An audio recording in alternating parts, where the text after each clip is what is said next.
Hello. Hello, everybody. You'll see my pretty face here in a second. There we go.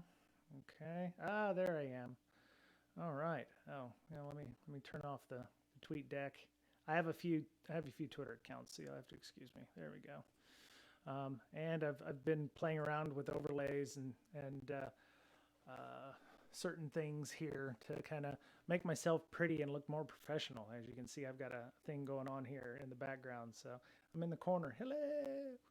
Um, it's funny. There's one of two ways you can do it. You can do it the cheap method, where you know got a green screen chroma thing in the back with all fancy green screens and stuff, or you could do what I did, just create a green background in GIMP tool, and then add it as a custom background in Zoom. And then when you put it into Streamlabs and you capture your Zoom picture in Zoom Labs, you can set the chroma key to the hex code of the background and kind of make it look nice. So, I'm in the corner. Hello, right hand corner. I'm working on getting better. Like I said, everything's an iterative process.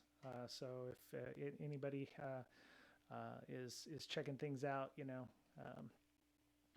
appreciate everybody joining the call today. So um, I'm sorry I wasn't here yesterday. I got a little busy. Uh-oh, what's going on here? Sorry, I'm having some last minute discussions at work.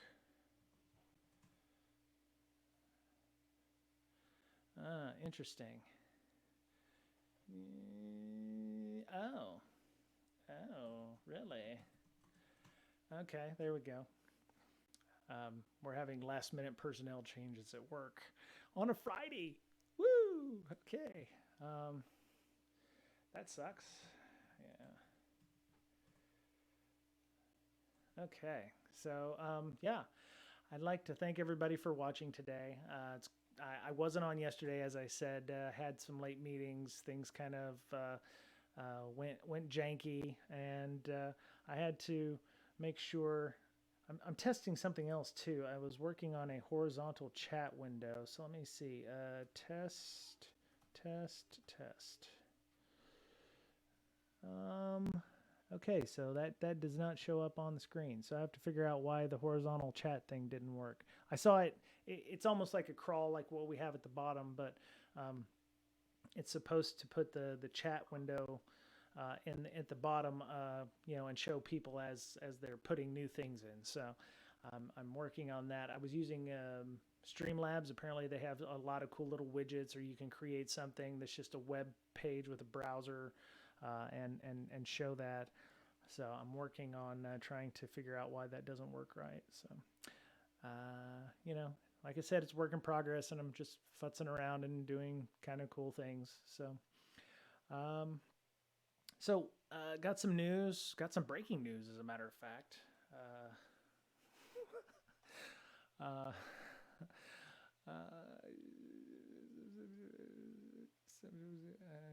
oh yeah, okay. So there's a vulnerability in. Let me see, where is it at? Yes. Okay. So there's an advisory that came out this afternoon, as is the. It was first published on the 15th, but it was kind of a breaking thing. SolarWinds customers, there was an attempted attack on their web help desk, version 12.7.5. The customer's endpoint EDR blocked the attack and alerted the customer to the issue. SolarWinds is investigating the report. We've not been able to reproduce the scenario and are working with the customer to further the investigation. They recommend all web help desk customers remove it from the public internet-facing infrastructure until we know more. If you're not able to remove it, we recommend you use your EDR software deployed and are monitoring the WHD instance. I want to know what Web Help Desk is, because I'm very sad, because Web Help Desk sounds like a Jira or something. Web Help Desk. Anything with SolarWinds being exposed to the internet is a very bad thing, in my opinion, right now. Simple, powerful, and affordable help desk software that gets the job done. You should. I've I've been in IT and security for 20-ish years, 20-ish years. And I have found that help desk software is a gold mine for finding information.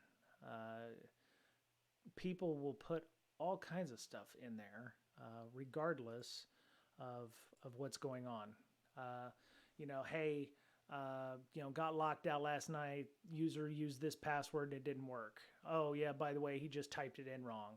Or something like that. Or you see examples, screenshots. You find all kinds of information in a help desk system if you can gain access to a Jira or a web help desk, for instance. What it sounds like is either somebody launched an attack on the software itself and the EDR noticed something happening. So an EDR would be the endpoint, which is normally looking at OS related items. So, there could be some issues there with somebody. It is a customer, so God knows whose it is. But, they had their web help desk exposed to the internet. Probably just a simple login screen. And, while the EDR may have blocked the attack and alerted the customer to the issue, how many others actually have EDR on their systems and can, set that stuff up? So, yeah, great. So, hey, you know what? You should just probably put a WAF in front of your web help desk so that when people go to your website and try to do something, the WAF can scrub your system. So that might be a good idea. Let me see. Oh, crap. Half of orgs use web application firewalls to paper over flaws. I didn't do that on purpose. It was kind of, but when I realized I said WAF, I was like, oh yes, I have a news story about that. So dark reading, of course, the dark reading staff is writing, WAFs remain a popular backfill for complex and fraught patch management. So the ongoing struggle to update vulnerable software by finding and applying the right patches in a timely manner has led half of IT enterprise systems departments to use web application firewalls in lieu of patching or to offer some protection before the patch can be achieved. Sounds great. I mean, it's a great way of protecting yourself from certain types of attacks. I mean, we've seen that during the Try Hack Me stuff that we've been doing recently. If you're sending certain malformed, well, not malformed, but if you send something that shouldn't be in a URL, like if you send in ... slashes, and you can have your WAF look for those kinds of attacks where somebody's constantly banging on your system looking to do things like auth bypass or sending requests for Etsy password, Etsy shadow, other files in the system. I think we're done for the day. Close this. And yeah, so I mean, WAFs can do that stuff, but they're only as good as the rule sets that have been added to them. I mean, some of them can get pretty good. I mean, but it does take tuning. It does take time and effort to get those in place. I don't want to, sound like that old guy but back in the day, the running joke for things like IDS or IPS, and that actually IPS was never deployed in any of the places that I went to. You would deploy your IDS into listening mode, and then you'd never really turn on the system. So more than once I had seen, and it wasn't necessarily companies I worked for, but you would have your IDS and it would be running, but it would be running in listening mode. And this is, oh yeah, we have Snort running on our network. Great. What does it do? Oh, it's listening at traffic and, warning us of, it's listening at traffic. I think that's what the person said. It's listening at traffic. And I was like, well, is it actually doing anything? Is it implementing any kind of policy to block malicious traffic or things that it lights off? And they're like, no, it's just in listening mode right now. We haven't turned it on yet to actually do anything. So the IDS was just listening. And I was like, well, who's looking at the logs? We're collecting them. I was like, okay, well, that's good. You're collecting them. but you're not doing anything with them. And more often than not, it was security theater because they didn't want to turn on the IDS. They didn't want to do prevention or traffic blocking or anything that might cause a loss of um, not customer experience so much, but the loss of the ability to do something. Because immediately, if anything went wrong, it would be blamed on the IDS or it'd be blamed on something. So, often they would just let those set. Maybe they didn't even know what to do with them, but at the time, I don't think at the time the landscape was as mature or complex as it is now. Where you have to worry about nation states laterally moving inside your network. At the time, IDSs were helpful, but I didn't actually see an organization when I was doing things like audits or with, what do you do with them? If you have a SOC and everything's red on your SOC, oh yeah, it's always like that because of X or something. Your IDS alerts start becoming less useful over time. So they're getting a lot of use out of this survey. I think that they mentioned some WAF stuff in a previous survey as well. This comes from Dark Reading Report, How Enterprises Are Securing the Application Environment. Survey asked 136 IT, cybersecurity, and application development professionals from organizations across 20 industry verticals. Wow, okay. The difficulty of finding and applying security patches is well known. Really? Let's go see what they say about that. Let's see. Evolution of patch management, how and when it got so complicated. Huh, I guess so. Patch management was not a cybersecurity issue. Rather, it was an IT issue. Right. I actually, we didn't have a security team when I was, when Code Red came out in 2001, I was deep in the military at that time. Was I may have been in San Diego at the time. When Code Red came out, IT just patched, and automated patching was still kind of a weird thing at the time. There was vulnerability scanners. This was even before Nessus, I think, at the time. Or if Nessus did exist, it was very small. I remember using one in the government called Retina, EI Retina. I wonder if that's still around. What's it called now? It's probably been bought. EI Retina. Enterprise vulnerability. Oh, it's owned by BeyondTrust now. Okay. Oh, very cool. Okay. Looks like it was owned by BeyondTrust. Actually, there was, there we go. EI Retina, powered by the same engine as the world famous Retina network scanner. There you go. Yeah, we used this at least in the military back in 2001, and then other things like OpenVOS was still around, and it was trying to be. Okay, well, they're not getting much positive feedback there. So, oh, okay, yeah, EI scanner overview. Yeah, okay. So it looks like they may. Yeah, I think it might be these folks now. Q Radar.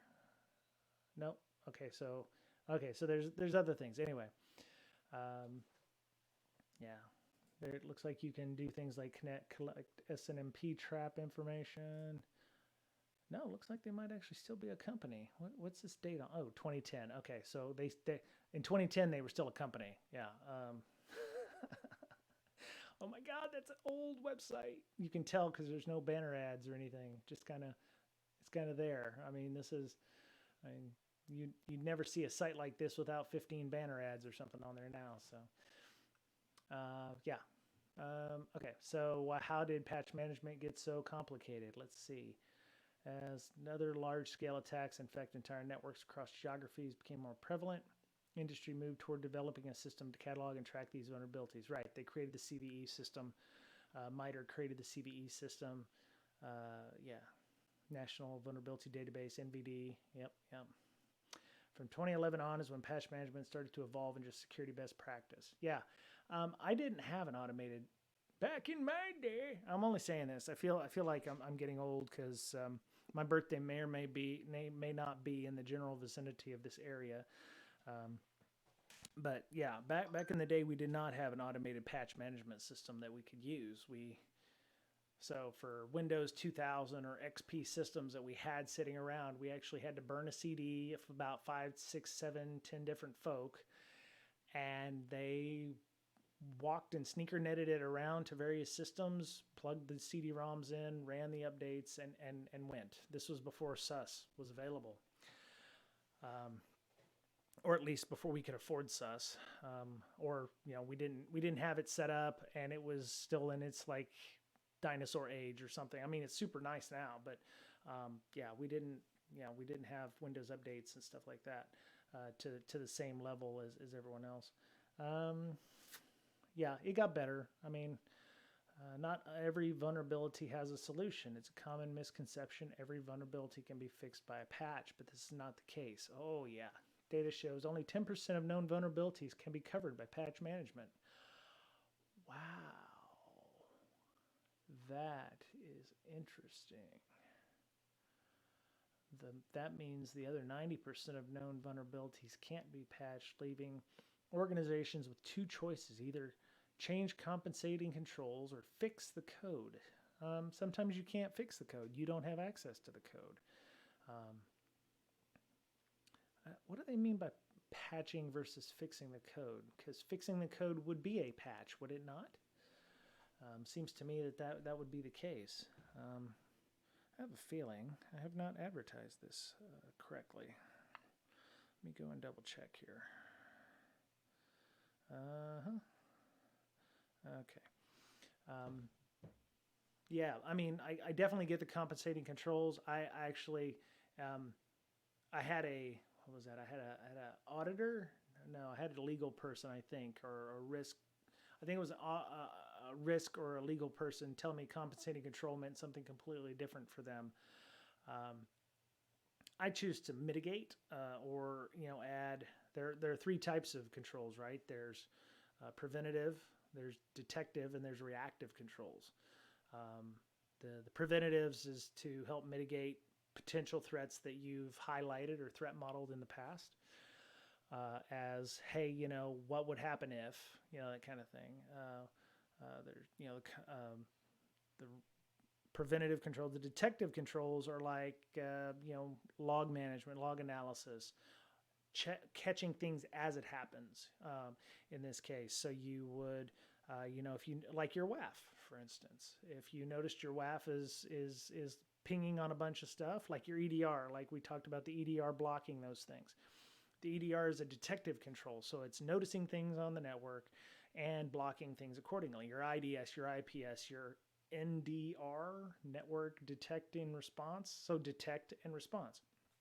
Um, the third one being reactive controls might be, those are things that are put into place to limit the damage. So the thing has already happened, the event's already happened. But in order to make sure that you aren't completely owned or completely laterally moved, or lateral movement doesn't happen or is minimized or limited in scope, your IPS might go, oh, I noticed some weird stuff going on. It looks like somebody's trying to move between computer systems. I'm going to block that network segment, or I'm going to do X, or I'm going to shut off this IP address or something. This host is looking odd. I'm going to turn it off. And ideally, it should be a legit turn off, but which is one reason you run into issues with IPS and IDS owners. They don't want to make the CEO or the boss mad, so they tend to not implement those things sometimes. Water break.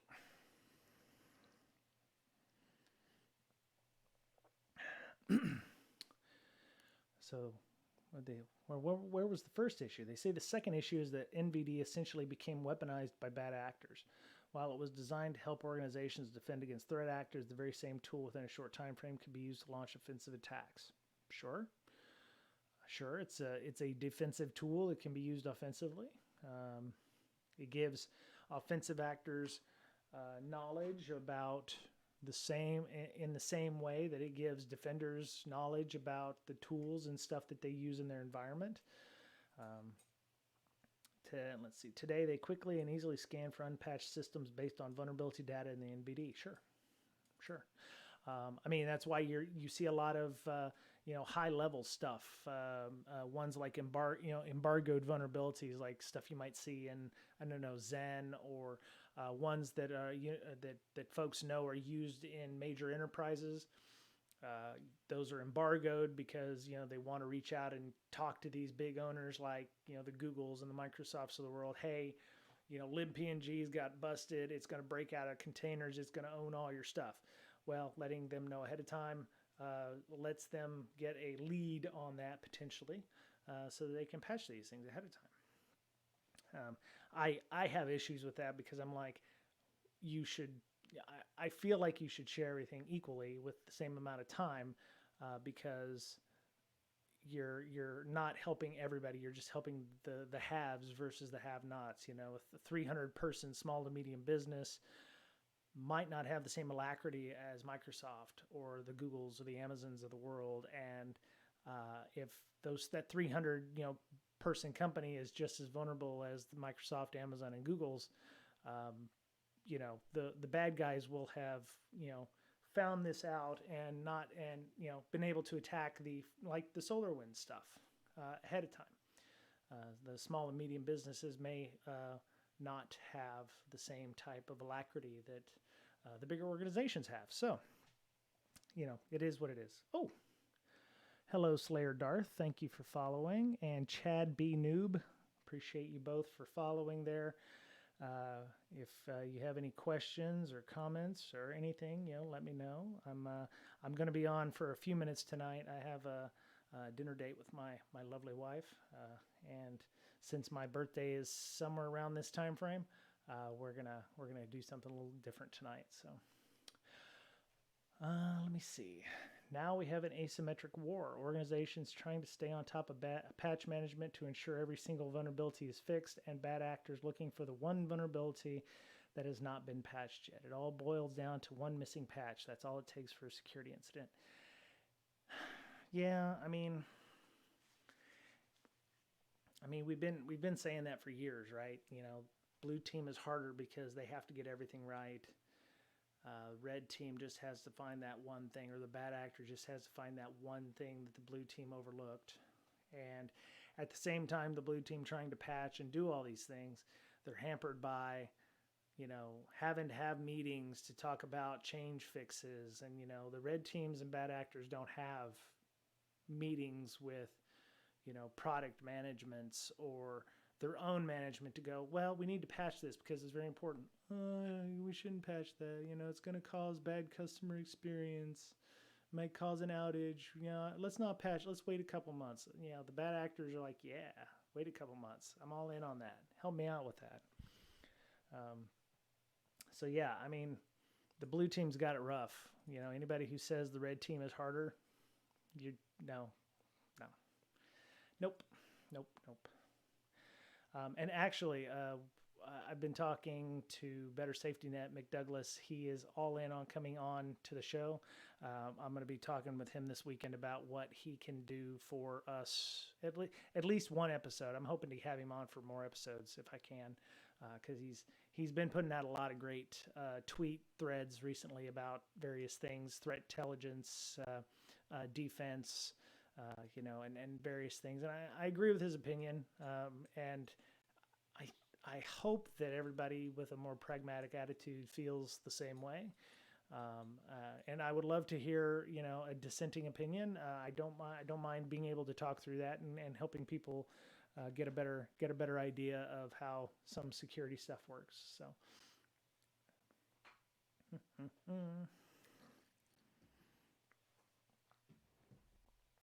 One second. I'm not bored. Honestly, really not bored. I'm streaming. Come and help me. I'm lonely. I'm streaming online.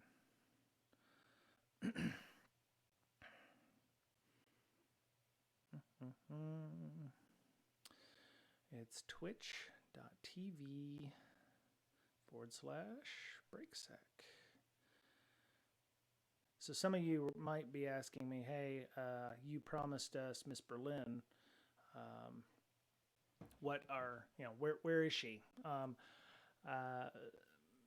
She has a family, and I am streaming at a time that is unfriendly to Eastern time zone. And I do not want her to have to break her evening in a weird way to allow, just for our stream here. So I am working with her to maybe next Monday evening. So next Monday, I might be a little later, might be around 6:30 p.m. Pacific time, to get her on to talk about some log analysis stuff. My mentee, who I keep mentioning, is, again, he's in the central time zone, so it's kind of a janky time for him, and that's on me. I'm going to take that as a way to improve. But we're gonna potentially move his sessions to just the weekends so that he can be more available. So we're looking at like 11 a.m. On Sunday mornings or something like that, where he and I can sit down for a couple hours at least, and maybe to work through some things. So yeah, we're gonna maybe sit here and talk about security, and y'all can join us if in your morning coffee or your bagels or whatever. So if you want to read this, so apparently it's three-part series on this. So there is, let me pop this into chat so everybody has it. And evolution of patch management. Okay. So to go back to the WAF discussion, which we had, there we go.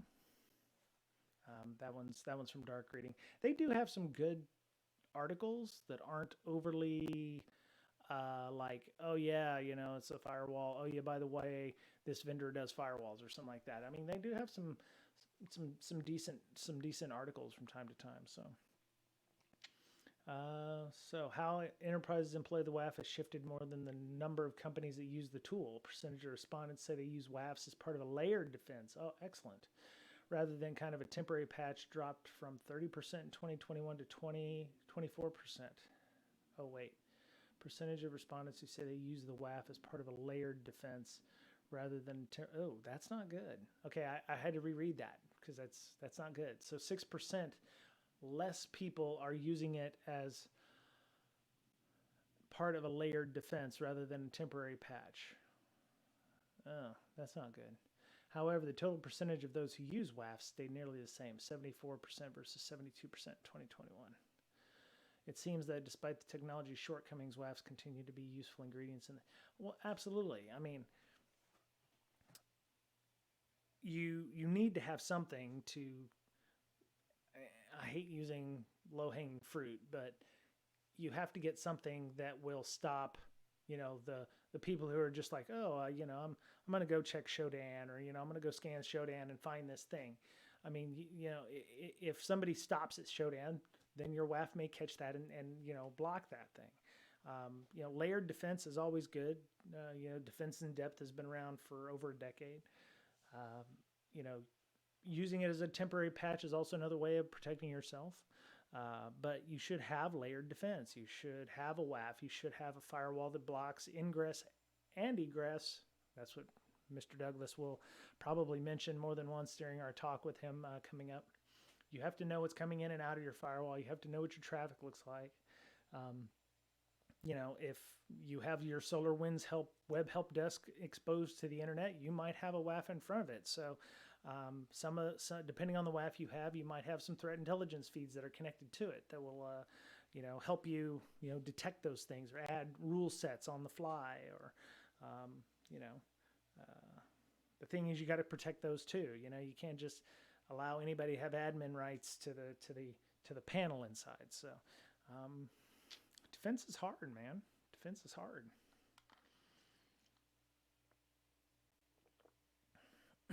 Anyway, so let me see. Oh, I picked this one up. I actually haven't had a chance to read through it yet, but it says, oh, that's a pretty flower. I don't know. Oh, lily. It's a lily. Okay, exotic lily. Okay. Oh, Well, I guess flowers are better than animals. I mean, incontinent bear or something like that. You don't want to do that. Oh, for fuck's sake. Thank you, Streamlabs, for all of your spam. Let me turn off the alarm on that. There we go. Google blowing the lid off Conti Diavol ransomware access broker ops. Researchers exposed the work of Exotic Lily, a full-time cyber criminal initial access group that uses phishing to infiltrate organizations for further malicious activity. So the threat analysis group TAG has provided a rare look inside operations of the cyber criminal dubbed Exotic Lily. Okay.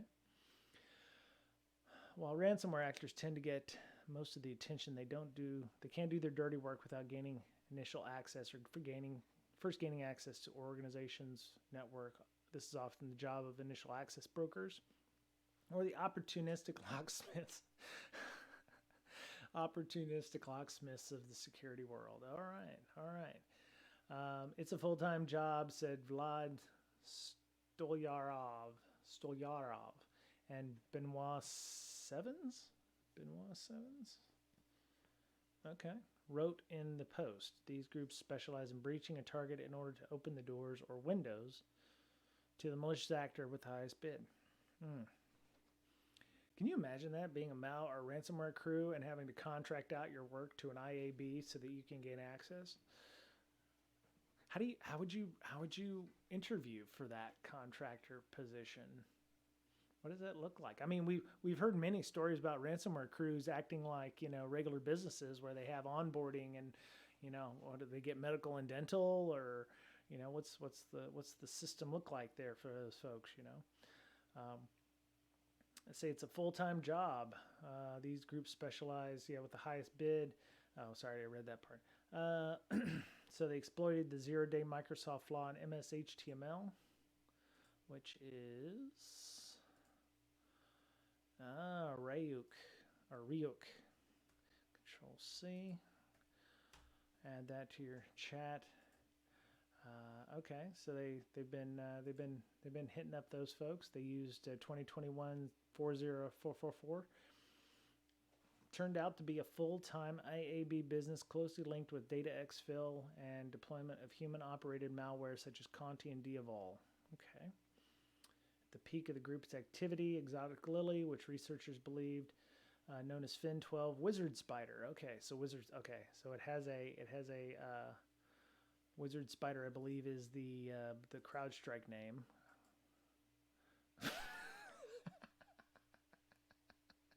No.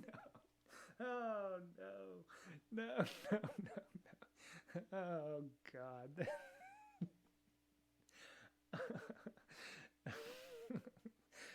No. Okay, I got to turn that off. It's just killing me. Oh, that's no. I can't do that. Nope. Oh God, 100,000 quatlus to the person who created that graphic. That was fantastic. Okay. Good Lord. So they in fact in November, Google Tag observed the group impersonating real company employees by copying personal data from social media and business databases such as Rocket Reach and Crunchbase. Okay. In the majority of cases, spoofed domain name was identical to the real name of the existing org, only difference being a change of the top layer domain to US, CO, or biz. Okay. Interesting. Yeah, I mean, why go to the effort of trying to make a domain that looks, legit when, or looks less legit or uses like special characters? You can just go, joebobbillies.us or something like that, Full-time phishing business. While bug exploitation is part of its work, as noted, Exotic Lily's main business is using spoofed email accounts to send spear phishing emails. They often purport to be a business proposal. Oh, nice. Okay. Such as seeking to outsource software development projects or information security service. Oh, damn. Let me help you be more secure. Here's our business proposal on how to be more secure. Oof, there's a bit of irony there, isn't there? One unique aspect of the group's methods engage in more follow-up comms with targets than most cyber criminals behind phishing campaigns truly do. Right, they have to build that trust, right? So, um, if we had Joe on right now, he could probably tell you some things, but they take the time to cultivate that because their business is to keep permanent access to an environment, and you can't just walk up there and go, please give me a shell, please click on this link. There might be some people out there that, like myself, who might initially balk at it, but after a while you build that rapport, you build that trust,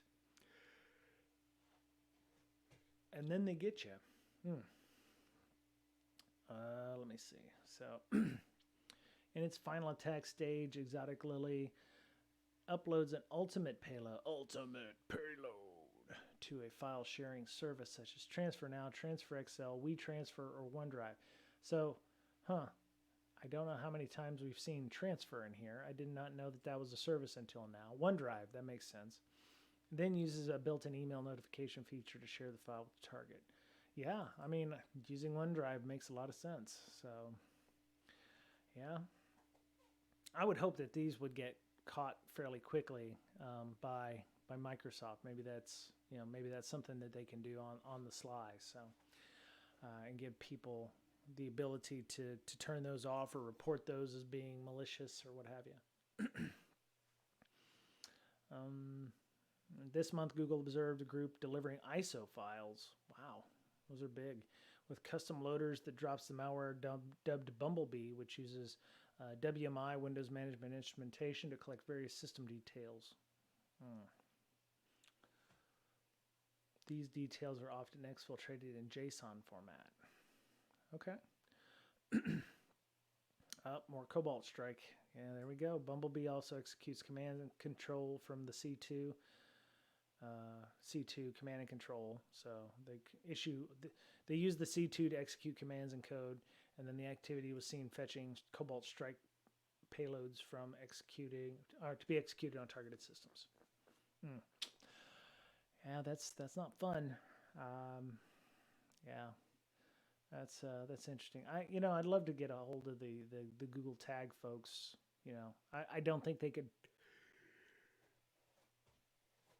I don't think they could come and talk to us, but it would be nice to maybe have an adult beverage with them and hear some stories, in a non-recording format, if you will. See, look what y'all gone and done. Y'all ruined it for everybody. Look at this. Netflix to charge password sharers. I mean, come on, man. Y'all gotta just ruin things. People got greedy. That's what it was. They were sharing out, their Netflix password to, 15 different family members all over the world or something. Yeah, that's not good. We saw this on the news last night, as a matter of fact. That's why I was bringing it up. They said they've always made it easy for people to live together to share their account, separate profiles, and multiple streams.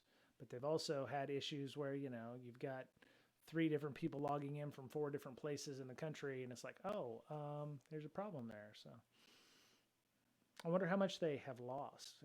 I'm sure they're going to tell us down here in the bottom how much they perceive that they lost here. So final quarter, they reported 8.828 million subscribers and a Q4 of 7.71 billion US, up 16%, in line with Wall Street expectations. Okay. However, share price dropped in January. Company said over the next few weeks it would start allowing users in Chile, Costa Rica, and Peru on standard and premium plans to add sub-accounts for up to 2 people they don't live with. Why only those countries? Is it why? We'll be working to understand the utility of these 2 features for members in these countries before making any changes elsewhere in the world. Yeah, so they're test bed. Okay, makes sense. I mean, it could be also where they've noticed the largest amount of account sharing too. So they want to try it in the place that's happening the most, maybe. Yeah, actually, the Occam's razor part of this is it's probably ones where they have a set amount of users already that's manageable to make the changes. So if they only have, you know, tens of thousands of people in Chile who have Netflix accounts, it'll be easier to make that change there than it would be elsewhere. Members on standard, basic, and premium plans will be able to let people share their account, transfer profile information, or an extra member sub account and keep the viewing history. Okay.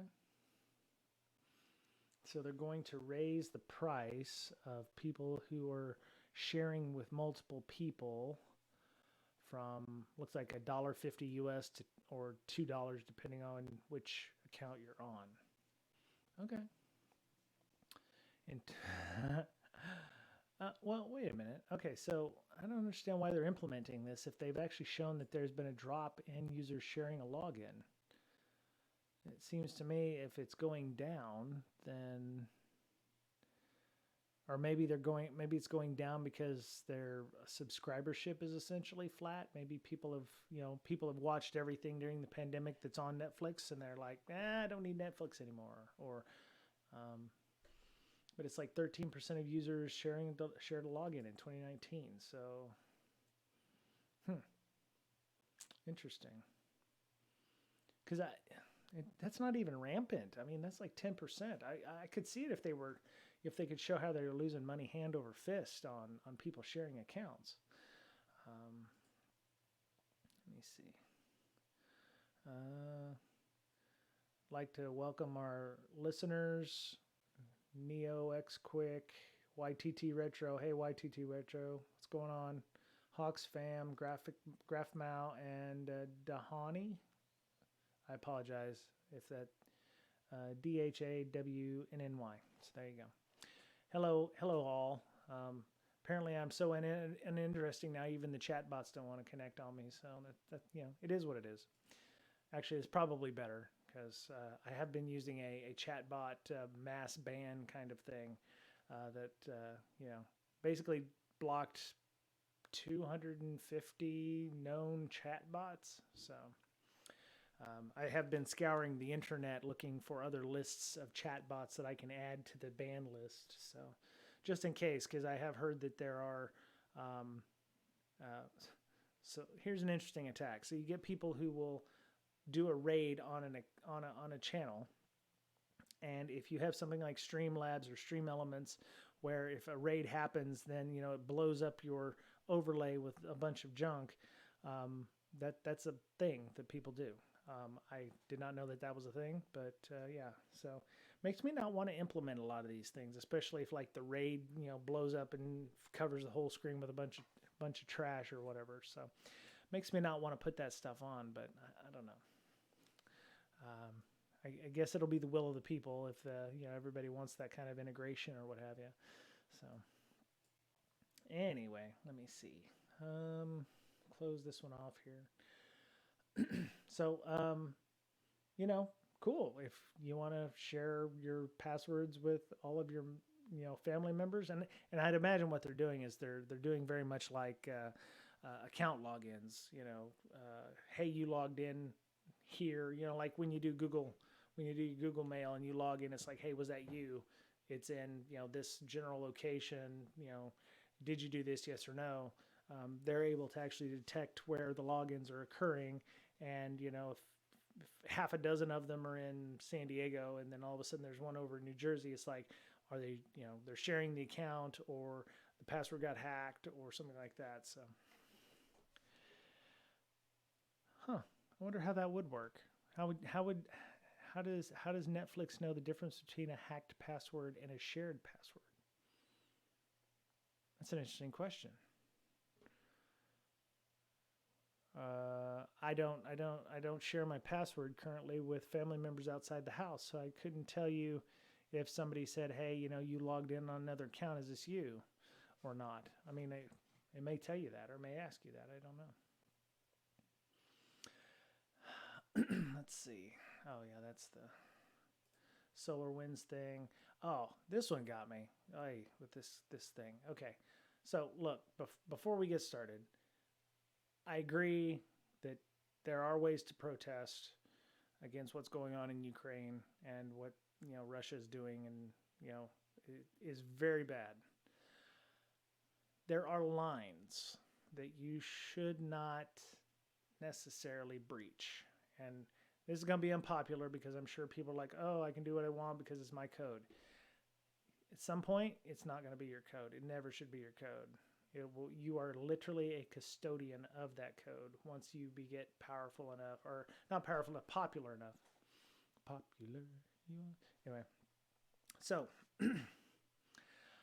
unlike the previous, was it back in January? I think there was one called Color and Faker. There was a developer who had made some changes to his code that made it run in an infinite loop and would cause systems to hang, basically, because he was tired of big companies. And we actually did a series, I think more than one episode, on open source sustainability and what should be done with this. And then there are solutions to that. Like GitHub, I think, has like a pay for a feature kind of system. But so, this developer basically changed their code so that whenever somebody tried to compile the new version, it would cause a boot loop, I believe, and show some kind of ASCII art in protest that big companies weren't paying him for his work, and he wanted a six-figure salary to be able to fix these things. Well, NPM took it away from him, I believe, cut off, and GitHub cut off access to his repos. That made some people unhappy. I don't know exactly what happened with that, with the follow-up with that. I do know that person was later arrested, or was arrested at the same time he did this. They found bomb-making materials in his house. It seems like he had some things going on in his life that probably the sabotaging of his software was probably the least of his problems. I don't know what happened to him, but he was, I think, arrested. It was New York or New Jersey, somewhere in that area.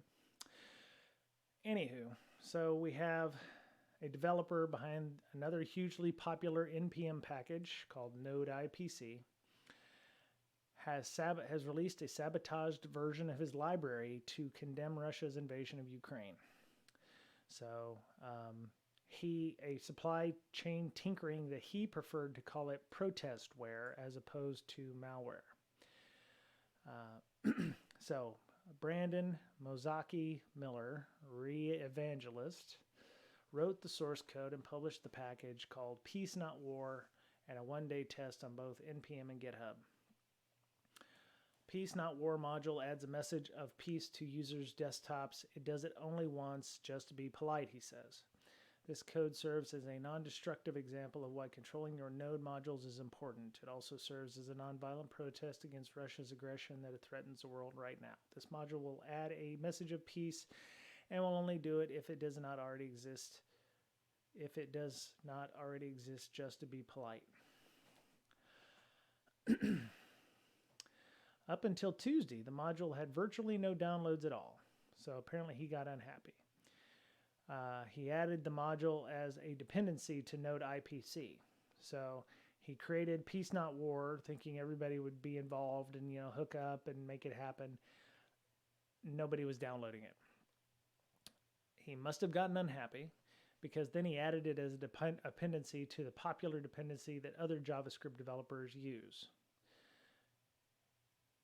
Wait a minute, did he not own, he may not have had, so he just added it, I think. Let's go check.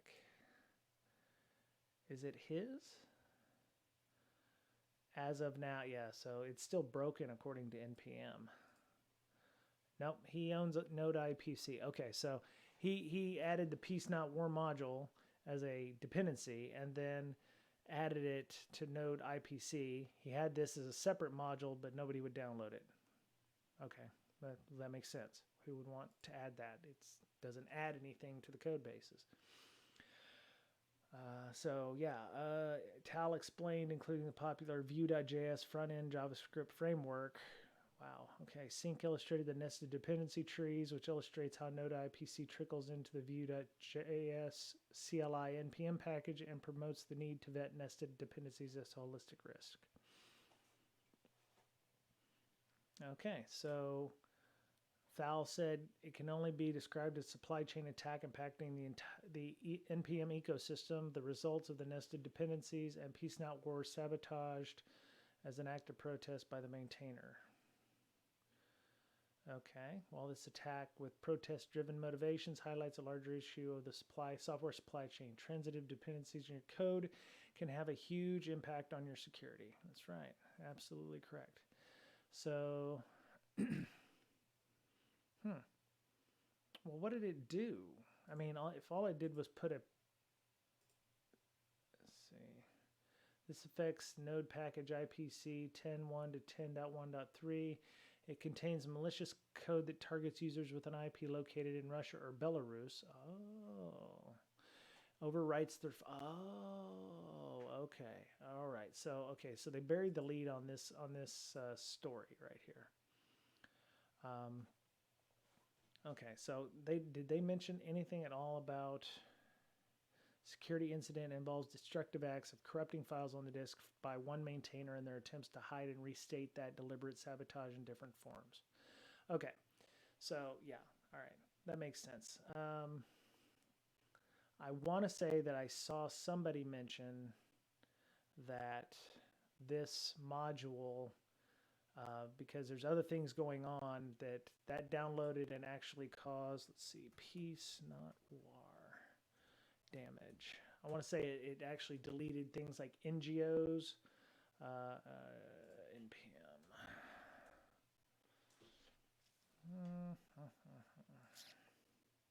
Nope. Oh, maybe if you spell peace, not war correctly. There we go. Okay, so here's Bleeping Computers article on it. Let's see. Newer versions began deleting all data and overwriting all files on developer machines. Oh my God. Can you imagine? Can you imagine? I mean, wow. That's not good. That's not good. I did, let me see. In the malicious code would read the system's external IP address and only delete data by overwriting files for users based in Russia and Belarus. Now, that casts an awfully wide net in terms of what you can do.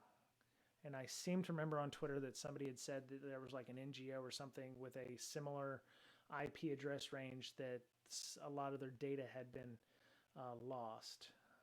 Let me go see. Very clear abuse, critical supply chain incident will occur for any system on which this NPM package will be called if it matches geolocation of Russia or Belarus. That is a very fair statement. Vue.js CLI users made an urgent appeal to the project's maintainers to pin the node IPC dependency to a safe version after some were left startled. Let me see. Looks like this is going to be to a mailing list. Yeah, oh, okay. So there's going to be some unhappy language on here. So if you want to go and read the back and forth on that from a lot of angry developers who have probably potentially lost some stuff, yeah, that's... Of course, I expect that to be very spicy. So definitely not PG-13. Let me see. Incident upsets open source community. This marks the second major incident. Yep. Colors and Fakers self-sabotage incident. Yep, that's the one I was talking about there. Color and Fakers. There you go. There's a link to that one. Marak Squires drew mixed reactions from open source because of his manner of protest, breaking thousands of applications. He maintains, the RIA evangelist maintains 40 different packages on NPM, has drawn sharp criticism from going beyond just peaceful protest and deploying destructive payloads. You know, this could have very easily have been a US-based attack. So what if we got a Russian developer out there or somebody from Belarus doing the exact same thing with their very popular NPM package and decided that all IP addresses in the US were doing the same thing? How many people would get wiped out? How many companies could get wiped out from that? GitHub user called it huge damage to the credibility of the whole open source community. Well, yeah. Yeah, deleting all files for Russian user and creating a strange file on desktop folder is justified. Strong language, just like I said.